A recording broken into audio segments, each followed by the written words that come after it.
सिंह साहब ने कुछ बातें कही हैं, उस पे एक एक लाइन की मुझे टिप्पणी देकर के बात अपनी खत्म करनी है। सिंह साहब ने अपनी बातचीत में कहा, बार बार इस बात का जिक्र किया कि जो लोग 1400 साल पहले आए थे उन्होंने क्या क्या किया, उनके क्या शौक हो सकते हैं। उन्होंने दो संस्कृति की बात कही। मैं दो बातों में उनका तुलनात्मक अध्ययन कर देता हूं, आप तय कर लीजिए कि कौन किधर खड़ा है। सिंह साहब ने कहा कि 71 में 93,000 पाकिस्तानी फौजियों को सरेंडर करवाया गया, 2 महीने तक भारत में रखा गया। सन 71 के भारत की हालत बहुत बेहतर नहीं थी। उस वक्त ये देश इस हालत में नहीं था कि इतनी बड़ी तादाद में लोगों को 2 वक्त का खाना खिलाए, लेकिन ये सनातन की संस्कृति थी। 93,000 लोगों को 2 वक्त का खाना 2 महीने तक खिलाया, उनके नाखून तक को टच नहीं किया, पूरी इज्जत के साथ कन्वेंशन, जो जेनेवा कन्वेंशन है, उसको ध्यान में रखते हुए बाइज्जत उनको उनके मुल्क पाकिस्तान भेजा। ये हमारी संस्कृति थी। और जिस संस्कृति के तहत ये इस्लामिक मुल्क बना 14 अगस्त 1947 को, जिन्हें बार बार ये कहते थे कि भारत और पाकिस्तान के अंदर जो 2 कौमें हैं, हिंदू मुसलमान, वो एक साथ नहीं रह सकती। उन दोनों का नजरिया अलग है, सोच अलग है, खान पान अलग है, रहन सहन अलग है, बिलीव अलग है। इस पूरे लंबे एपिसोड में अगर कोई ईमानदार था जिसने ईमानदारी से यह बात कही, कम से कम जिन्ना ने यह माना कि हम 2 अलग अलग संस्कृति हैं। अगर हम 93,000 फौजियों को छोड़ सकते हैं बिना ये सोचे कि 93,000 फौजियों को रखने के बाद हम कोई बार्गेनिंग करते उनसे, इतिहास में आज इस बात की चर्चा होती है कि बार्गेनिंग की जा सकती थी। 93,000 को सरेंडर किया था तो कश्मीर से फौजें वापस करवाई जा सकती थी, कश्मीर को खाली करवाया जा सकता था। लेकिन हम 71 में भी उतने ही आदर्शवादी थे और आज भी हैं। लेकिन एक घटना से पता चलेगा वो क्या है और हम क्या हैं, इसलिए उनके बारे में ज्यादा चर्चा नहीं करना चाहता। कारगिल के युद्ध में एक फौजी भारत का जो गलती से उस तरफ रह गया था, उस फौजी को इस्लाम के मानने वालों ने, अल्लाह के मानने वालों ने, निजाम मुस्तफा के मानने वालों ने, दुनिया में पूरी में ये बात कहने वाले कि एक आदमी का कत्ल पूरी कायनात का कत्ल है, पूरी इंसानियत का कत्ल है। ये बड़े बड़े एडवर्टाइजिंग के जो स्लोगन है उस किताब के, एक शख्स रह गया था। जेनेवा कन्वेंशन का आपने एक आदमी के ऊपर भी फॉर्मूला अप्लाई नहीं किया। आपने उसकी दोनों आंखें निकाल ली, दोनों गुर्दे निकाल लिए और उसको भारत वापस भेज दिया। यह आपकी संस्कृति है और यह हमारी संस्कृति है, इससे तय करने कौन कहां खड़ा है। उस सौरभ कालिया के बारे में आपने पूरे देश में देखा कि किस हालत में उसको भारत भेजा। और दूसरी बात, बार बार जिस बात का जिक्र साहब कर रहे थे, देखिए मैं बातों में बहुत ज्यादा घुमाता फिराता नहीं हूं। जो बात है किसी को अच्छी लगे तो अच्छी बात और न लगे तो अच्छी बात। किसी के अच्छा लगने से और किसी के बुरा लगने से मेरी राय नहीं बदलती।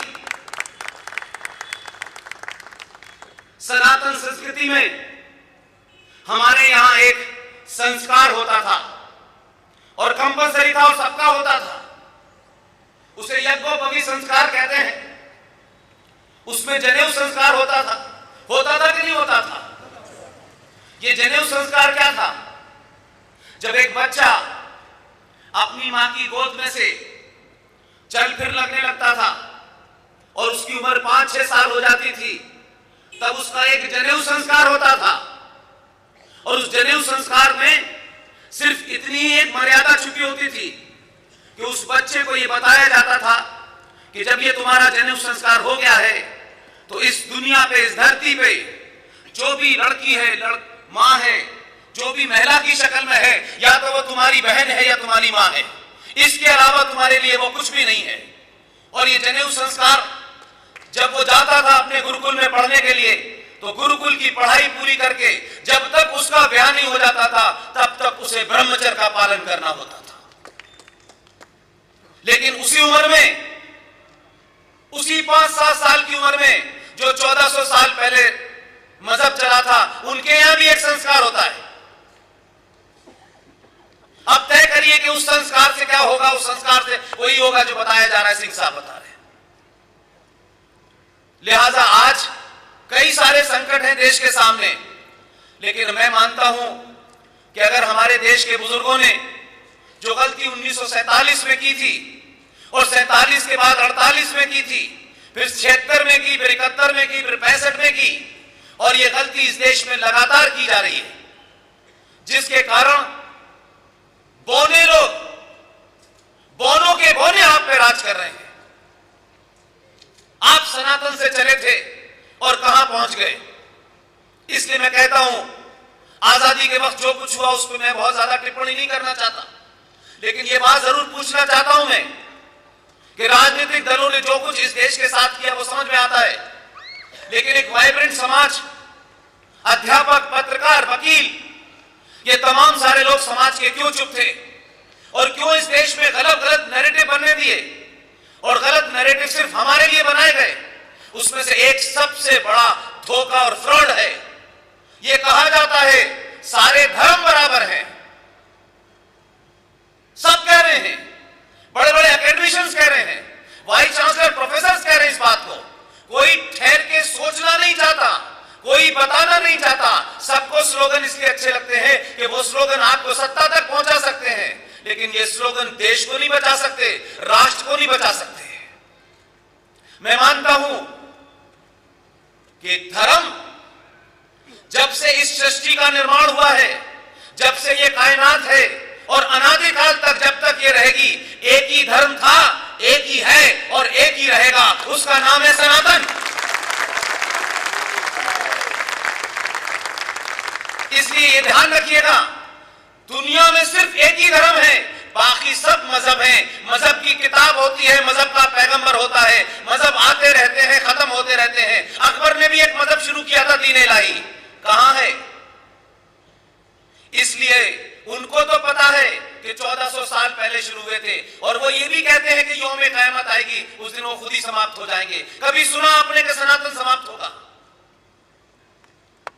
इसलिए आपने जिस किस्म के स्लोगन बनाए, उस स्लोगन की वजह से आज ये देश मात्र 70 साल में 1947 के दुहाने पे खड़ा है।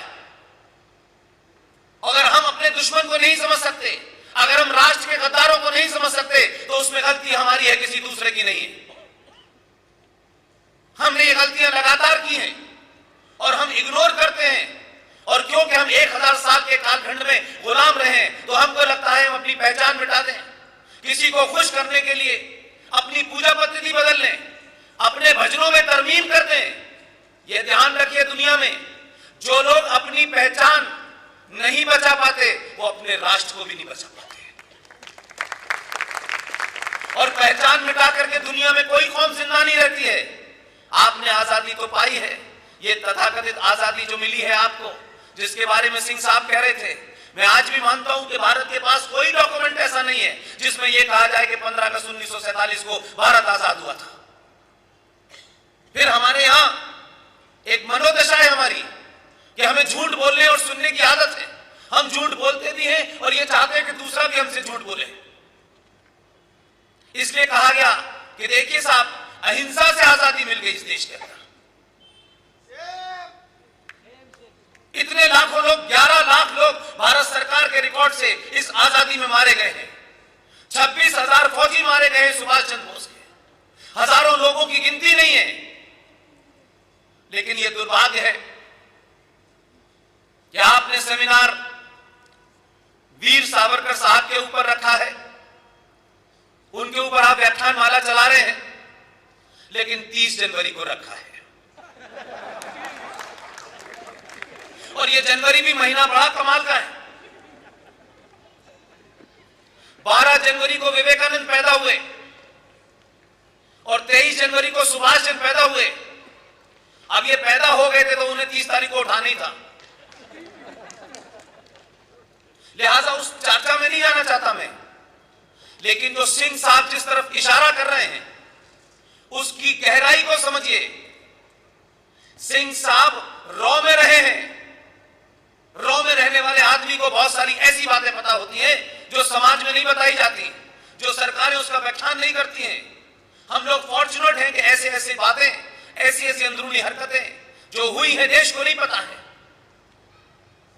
इसलिए 1947 में अगर हमने ये ध्यान दिया होता कि ये देश धर्म पे नहीं बटा है, मजहब के नाम पे बटा है, और जो लोग देश के बाद अगर अपना धर्म छोड़ करके मजहब इख्तियार कर लेते हैं तो इस देश में एक और चीज जोड़िए, जिन लोग मजहब बदलते हैं साथ साथ वो अपने राष्ट्र की लॉयल्टी भी बदल देते हैं। ये दोनों चीजें एक साथ होती हैं और उसी का परिणाम है कि बार बार आप कहते हैं कि भारत का सारा मुसलमान कन्वर्टेड है।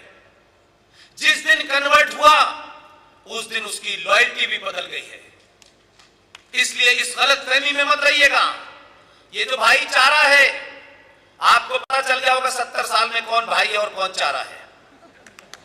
ये गलत फहमियां आपने पाली हुई हैं, उन्होंने नहीं पाली। वो आज भी सीना टॉक के कहते हैं पहले कुरान है बाद में हमारा कोई संविधान है। उन्होंने 70 साल में संविधान की जब जरूरत हुई तो संविधान को माना, जब जरूरत हुई तो उन्होंने इस देश की संसद को माना, जब जरूरत हुई तो फौज को माना, जब जरूरत हुई तो पुलिस को माना।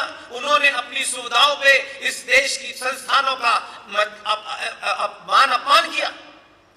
लेकिन हम 5000 साल की संस्कृति की वजह से, सनातन की सोच की वजह से, उस डीएनए की वजह से ये समझते थे कि शायद ये हमारी तरह होंगे।